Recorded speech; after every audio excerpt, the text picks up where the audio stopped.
Lady with the wings എന്ന് പറയുമ്പോൾ തന്നെ ആ ഒരു സ്ത്രീ സമൂഹത്തെയാണ് ഞാൻ ഇൻവോൾവ് ചെയ്യിപ്പിക്കുന്നത്. സ്ത്രീ സമൂഹത്തിൽ ഒരു സ്ത്രീ ഏത് ലെവലിലുള്ള സ്ത്രീയാണ് ആ ലേഡി റെപ്രസെൻ്റ് ചെയ്യുന്നത്.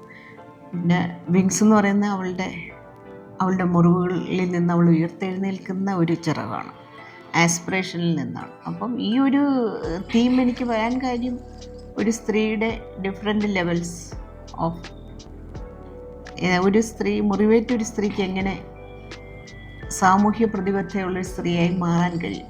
മുറിവേറ്റ സ്ത്രീകൾക്ക് പറക്കാം, ഏത് ലെവൽ വേണമെങ്കിൽ പറക്കാം ഉയർന്നു വന്നാൽ. അല്ലെങ്കിൽ ഒരു ഫീനിക്സ് പക്ഷിക്ക് പറക്കാം. ഫീനിക്സ് പക്ഷി പറക്കുന്നെങ്കിൽ അത് സാമൂഹ്യ നന്മയ്ക്കായി കൂടി പറക്കുമ്പോഴാണ് അതിൻ്റെ അകത്തൊരു വാല്യൂ വരുന്നത്. അതർവൈസ് നമുക്ക് നമ്മുടെ പേഴ്സണൽ ലൈഫിൽ നമുക്കിപ്പോൾ അംബാനി പേഴ്സണൽ ലൈഫിൽ ഇത്ര ഉയർന്നു വന്നെന്ന് പറയാം, but what he's doing four the society.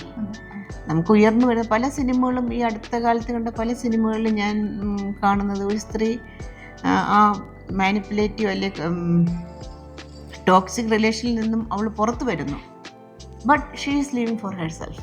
പക്ഷേ ഈ സിനിമയിൽ എനിക്ക് പ്രത്യേകിച്ച് പറയാനുള്ളത്, once you are coming out, do something for the society, for the good of the people. മാൻകൈൻഡിൻ്റെ ഒരു സൊസൈറ്റിയുടെ ഒരു നന്മയ്ക്കായിട്ട് ആ ഒരു ഫ്ലൈറ്റ്, അവളുടെ ആ പറന്നു വരുന്ന ഉയർത്തെഴുന്നേൽപ്പ് ഉപകരിക്കണം. അതാണ് എൻ്റെ ഒരു മീനിങ്.